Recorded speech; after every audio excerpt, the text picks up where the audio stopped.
So আবারও চলে আসলাম। তোমরা সবাই কেমন আছো? Welcome to my another blog. এখন যাব হচ্ছে বাজারে। বাজারে যাওয়ার কারণটা হচ্ছে হেয়ার কাটিং করাবো।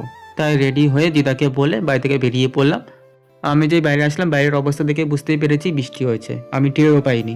কখন বৃষ্টি হয় কখন বৃষ্টি হয় না বোঝাই যায় না। তারপরে চলে আসলাম দোকানে। দোকানে এসে দেখি ভালোই ভিড়, মানে 2-3 জনের পরে আমার লাইন। তারপরে বসেছিলাম গাড়িতে।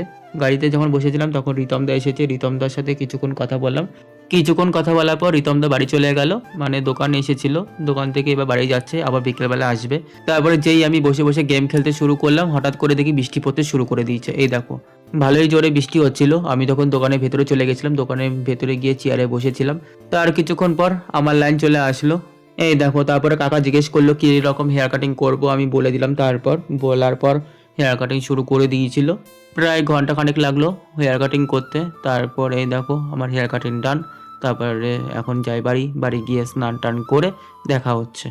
এই দেখো স্নান টান করে চলে এসেছি। স্নান টান করে আসার পর কিছু একটা খেয়ে নিয়েছিলাম। খাওয়া দাওয়া করার পর মানে ঘুমিয়ে গেছিলাম। ঘুম থেকে উঠতে প্রায় বিকেল হয়ে গেছে। এখন একটু বাজারে যাব, বাজার থেকে কিছু একটা জিনিস আনার আছে। তারপরে যেই বাজারে গেলাম, বাজারে গিয়ে দেখি দোকান বন্ধ।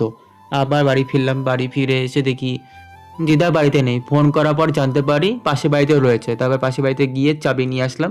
চাবি নিয়ে আসার পর তালা খুলে ঘরে ঢুকলাম। ঘরে ঢুকে হাত মুখ ধুয়ে নিলাম। হাত মুখ ধুয়ে চলে এসেছিলাম ওপরে।